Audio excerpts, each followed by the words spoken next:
Paman Jali. Om Swastiastu. Halo Pak Guru, di sini kami kelompok 2 akan menjelaskan tentang pembuatan insulin. Sebelum itu, kami akan memperkenalkan diri terlebih dahulu. Dimulai saya. Saya akan masih di absen 16.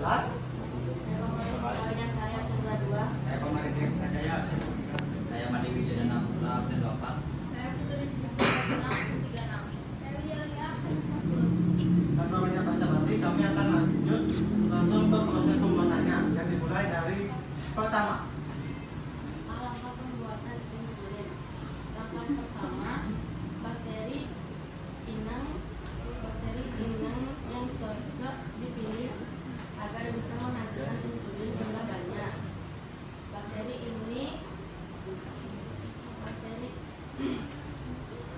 ini umumnya E. coli. Langkah kedua, plasmid bakteri diambil dari bakteri tertentu. Plasmid ini berfungsi untuk membawa gen insulin. Selanjutnya adalah langkah ketiga.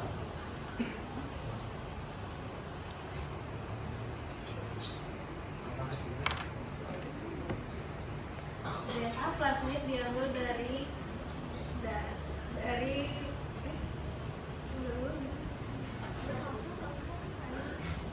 DNA plasmid diambil kemudian dipotong oleh enzim restriksi yang sama.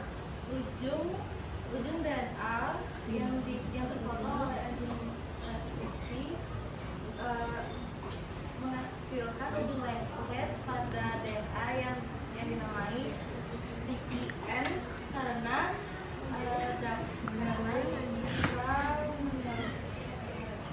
bisa menempel dengan DNA yang lain. Selanjutnya adalah langkah keempat. Gen manusia yang bertanggung jawab untuk membuat insulin atau gen lain yang diinginkan diambil dari DNA kromosom manusia, khususnya dari DNA pankreas. Gen ini juga dipotong dengan enzim restriksi yang sama sehingga memiliki sticky end juga. Selanjutnya langkah kelima. Dari dua potongan DNA yang berbeda tersebut, DNA manusia dan juga DNA plasmid bakteri, keduanya sama-sama memiliki basa-basa yang sejenis sehingga dapat ditempelkan. Ditempelkannya menggunakan yang namanya enzim ligase. Bayangkan enzim ligase itu seperti sebuah lem yang dapat menempelkan dua potongan gen yang berbeda menjadi suatu bentuk yang utuh yang disebut dengan DNA rekombinan. Nah, DNA rekombinan itu adalah molekul DNA buatan yang bertujuan untuk menggabungkan dua DNA dari sumber yang berbeda, sehingga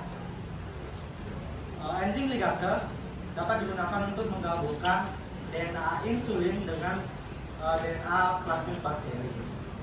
Selanjutnya adalah langkah yang keenam.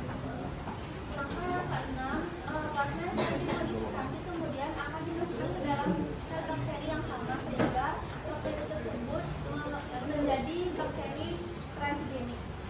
Langkah ketujuh, bakteri berkembang biak menghasilkan insulin.